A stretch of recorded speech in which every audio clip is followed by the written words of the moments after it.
बिस्मिल्लाहिर्रहमानिर्रहीम। Virtual university Kanpur campus में खुशामदीद।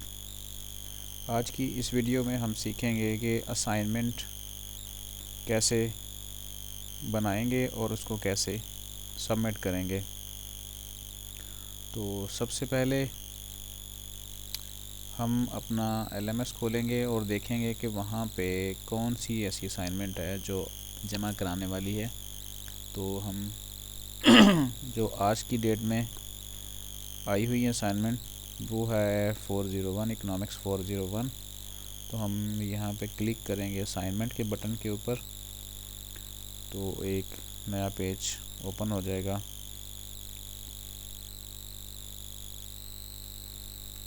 तो ये देखिए इकोनॉमिक्स 401 असाइनमेंट। तो यहाँ पे देखें तो आपको चीज़ें कुछ नज़र आ रही हैं। टाइटल में असाइनमेंट नंबर 1 है और ये लिंक है फ़ाइल डाउनलोड करने के लिए। इसके ऊपर क्लिक करेंगे तो फ़ाइल डाउनलोड हो जाएगी। ड्यू डेट इसकी 30 नवंबर है। टोटल मार्क्स इसके 10 हैं। तो इस फाइल बटन को क्लिक किया तो यहाँ पे फ़ाइल डाउनलोड हो जाएगी। इसके अंदर एक क्वेश्चन होगा, तो मैंने इसको ऑलरेडी ये फ़ाइल डाउनलोड की हुई है, तो हम इसको डाउनलोड नहीं करते और इसको ओपन करते हैं और देखते हैं कि इसके अंदर क्या सवाल है। तो ये फ़ाइल है हमारी और ये PDF फाइल है फॉर्मेट में। तो जो असाइनमेंट भेजी जाती हैं वो वर्ड की फॉर्मेट में भी होती हैं और PDF में भी होती हैं। तो इनके ऊपर जो इंस्ट्रक्शन है वो सारी की सारी लिखी होती हैं। ये देखिए हम इसको पढ़ते हैं। Semester fall 2020 economics 401 assignment number 1। Total number इसके 10 हैं और ड्यू डेट इसकी 30 नवंबर है। तो आज हम जो वीडियो बना रहे हैं तो आज तारीख 27 है। मज़ीद इसके लिए 2 से 3 दिन बाकी हैं। 30 नवंबर तक जमा कराई जा सकती है। यहाँ पे देखें एक सिनेरियो दिया हुआ है, केस है for every low there is a high and it is a fact that pandemic of COVID-19 has a silver lining to along with negative impact on economy as we know that during this lockdown. उन्होंने यही बताया हुआ है कि COVID-19 की वजह से मईशत पर बहुत बड़े बुरे असरात पड़े हैं और जैसा कि जानते हैं कि लोगों को मार्केटों से और स्टोर से मना किया गया है कि वो ज़्यादा वहाँ पे ना जाएं और ताकि बीमारियाँ ना फैलें और उसका रेट कम रहे। This is how pandemic help to reduce the operational cost and also uplift the e-commerce. और वो ये कहते हैं कि इस तरह जो बड़े स्टोर्स हैं उनकी ऑपरेशनल कॉस्ट कम हो गई है, क्योंकि उनको जो अमला है वो कम रखना पड़ता है और इसके साथ ही जो ई-कॉमर्स है वो कंपनियां उनकी सेल ज़्यादा बढ़ गई है। To cater this increase in e-commerce sales, Daraz Pakistan biggest digital store दराज पाकिस्तान। और जानते हो ये आप इसके बारे में, दराज और डी-मार्ट दोनों बहुत बड़ी कंपनी हैं जो ई-कॉमर्स की हैं और ऑनलाइन आपके पास चीज़ें भिजवाती हैं। This online grocery stores dealing in numbers of items like Surf Excel, Lipton Yellow Label tea, hand sanitizer, Knorr chili garlic and tomato ketchups. Suppose the quantity demand and quantity supplied functions for Surf Excels of this D-Mart grocery stores during this lockdown are below. उन्होंने एक सवाल दिया हुआ है कि अगर D-Mart का quantity demand और क्वांटिटी सप्लाई जो है उसकी ये वैल्यूज़ हैं।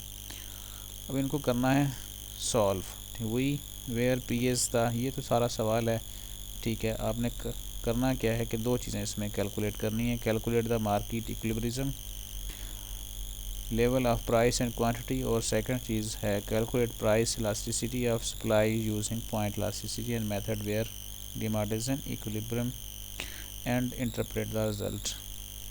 2 चीज़ों को कैलकुलेट करनी है और तीसरी भी है what will happen to supply, तीसरी चीज़ ये है। तो इसकी कैलकुलेशन करने के बाद हम इसको सबमिट करेंगे बना के असाइनमेंट को। उन्होंने ये कहा हुआ है कि 24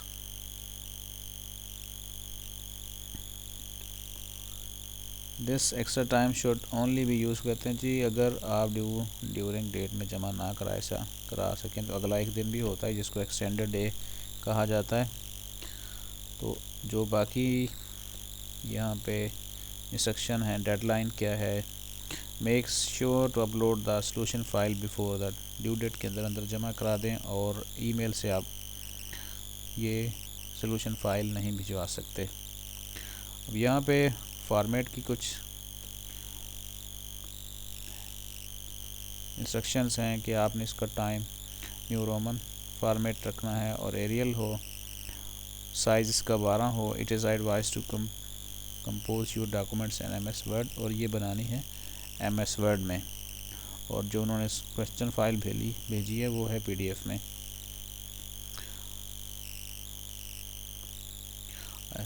और तीसरी चीज़ है कि आपकी फ़ाइल ओपन ऑफिस में खोल जानी चाहिए, और सिर्फ 2 कलर इस्तेमाल करें, ब्लैक और ब्लू फॉन्ट कलर्स ओनली। बाकी मज़ीद कुछ चीज़ें हैं कि it's submitted after due date, अगर ड्यू डेट के बाद जमा कराई जाएगी तो 0 नंबर मिलेंगे। फ़ाइल अगर करप्ट हो गई तो नंबर नहीं मिलेंगे, और अगर ये फ़ाइल्स आपने PDF में, एक्सेल में, पावर पॉइंट में भेज दी तब भी नहीं नंबर मिलेंगे। इट्स चीटेड हार्ड कॉपीज, किसी दूसरे से कॉपी की गई तो भी नंबर नहीं मिलेंगे। तो अब इसको बनाना कैसे है, हम खोलेंगे वर्ड फाइल, MS वर्ड, क्योंकि हमें जो कहा गया है वो हमने उसी फॉर्मेट में बनानी है। इस फाइल का नाम हम रखेंगे, हर स्टूडेंट अपनी ID के नाम से रखेगा। तो जैसे MC 1 2 3 4 5 6 7 8 6, ये हमने एक सपोज ID लिखी है।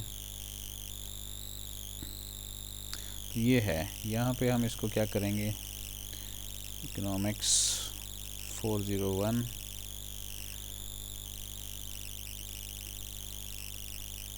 असाइनमेंट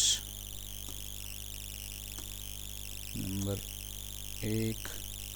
ये स्पेलिंग ठीक किए जा सकते हैं, और कोशिश करें कि स्पेलिंग आपके पूरे के पूरे ठीक हों, गलत ना हो स्पेलिंग कोई भी। तो इसको मज़ीद छोटा कर लेते हैं। इसमें फ़ाइल में आपने ID ज़रूर लिखनी है अपनी, MC 1 2 3 4 5 6 7 8 0। ये आप अपनी ID लिखेंगे जैसी होगी, साथ में नाम भी लिख देंगे। मैं अपना नाम लिख देता हूँ, ठीक है जी। ये हो गया नाम, इसको आप थोड़ा सा छोटा कर लें और सेंटर में कर दें, और बोल्ड भी किया जा सकता है, इसको अंडरलाइन भी किया जा सकता है, ठीक है जी। उसके बाद आपने बनाना है यहाँ पे सवाल, बोल्ड को ख़त्म कर देते हैं उन्होंने। यहाँ पे साइज़ जो स्टाइल है वो टाइम न्यू रोमन, और फॉन्ट साइज़ 12 का कहा हुआ है। हम इसको करके सेव कर लेते हैं। तो यहाँ से हम सवाल अपना शुरू करेंगे। सवाल हमें यहाँ पे लिखने की ज़रूरत नहीं है, हम लिखेंगे आंसर। जिस तरह हमें पता है कि 3 पार्ट थे तो हम यहाँ पे लिख देते हैं A। यहाँ पे नीचे इसके आंसर लिखेंगे, कुछ भी है देखें जी, हम सपोज कर लेते हैं, ठीक है जी, this is the answer of part A, ठीक है जी। अब सेकंड नीचे जाते हैं, हम इसको कॉपी करते हैं,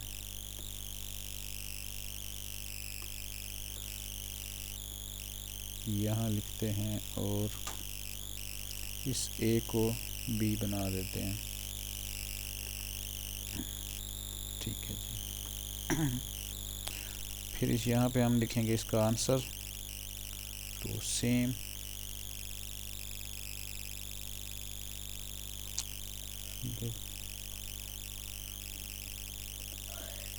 this is the answer of part B. फिर हमें चाहिए सी पार्ट, सी हो गया यहाँ। फिर वही जो आपका जवाब आप कैलकुलेट करेंगे या बनाएंगे, ठीक है, तो वैसे का वैसा लिखेंगे। This is the answer of part C, और यहाँ पे उसके बाद फुल स्टॉप। जो भी कोई कैलकुलेशन है अब इनको थोड़ा सा बोल्ड कर सकते हैं। इस तरह आपकी फॉर्मेट बनेगी जो असाइनमेंट आपने जमा करानी है। ये सारी की सारी इंस्ट्रक्शन जो क्वेश्चन फाइल है उसके अंदर लिखी हुई हैं कि वर्ड फाइल में हो, हमने वर्ड फाइल में बना लिया, और जो स्टाइल है या उसका साइज़ है वो हम सेम रखा है। ये जो कैलकुलेशन है इनके आंसर ये आपने कैलकुलेट करने हैं। मैंने जस्ट फॉर्मेट एक बनाई है और फॉर्मेट बना के कैसे सबमिट करनी है असाइनमेंट, ये एक तरीका कार है। तो असल कैलकुलेशन आपने खुद करनी है असाइनमेंट की। तो ये हम ओके हो गया, इसको कंट्रोल एस करते हैं, ये सेव हो गया। तो ये हमारी फ़ाइल यहाँ पड़ी है जो हमने बनाई है, ठीक है। देखें इसका नाम आपकी आईडी के साथ ही होना चाहिए, जो आपकी एलएमएस आईडी है वो उसका, और ये सेम होनी चाहिए, ठीक है। अब हम सबमिट कैसे करने हैं, एलएमएस हमारा खुला हुआ है। अब देखें यहाँ पे एक सबमिट का बटन है, ये नज़र आ रहा है आपको, इसको क्लिक करेंगे तो वो कंप्यूटर हमसे पूछेगा कि फ़ाइल कहाँ पे। ये ब्राउज़ का बटन है, इसको क्लिक करते हैं तो इसके साथ क्लिक होने से एक नया बॉक्स खुलेगा और हमें पता है कि वो फ़ाइल कहाँ पे। हमारी फ़ाइल पड़ी है डेस्कटॉप के ऊपर, ये हमने डेस्कटॉप पे क्लिक किया और हमने एक नाम रखा था। ये जो फ़ाइल है हमारी, इसको हम करेंगे सेलेक्ट और क्लिक करके यहाँ पे ओपन कर देंगे, तो ये फ़ाइल यहाँ पे शो हो रही है। अब यहाँ पे है अपलोड का बटन, अपलोड का बटन क्लिक करेंगे तो फ़ाइल हमारी सबमिट हो जाएगी। लेकिन चूँकि हमने इसको जस्ट एक फॉर्मेट के तौर पर ही, एक सैंपल के तौर पर कर रहे हैं, तो हम इसको अभी अपलोड नहीं करते, तो यहीं से ख़त्म करते हैं। इस तरह आप अपनी असाइनमेंट को जमा करवा सकते हैं और सिंपल। और कुछ असाइनमेंट ऐसी होती हैं कि वो मैथ टाइप में बनती हैं, जैसे मैथ की होती हैं, या कोई कोडिंग है सी कंप्यूटर की, तो वो .cpp फॉर्मेट में होती हैं। वो कुछ सॉफ्टवेयर होते हैं उनके अंदर प्ले होती हैं। तो जो थ्योरी टाइप चीज़ें हैं सारी की सारी, वो सारी की मोस्टली बनती हैं MS वर्ड में। और कोशिश करें ये असाइनमेंट आप बनाएं लैपटॉप पे या कंप्यूटर पे। मोबाइल के ऊपर असाइनमेंट बनाना इतना आसान नहीं होता, कोई एक्सपर्ट लेवल के लोग ही ऐसा कर सकते हैं। तो उम्मीद है आपको इस चीज़ के बारे में समझ आ गई होगी। तो तब तक के लिए अल्लाह हाफ़िज़।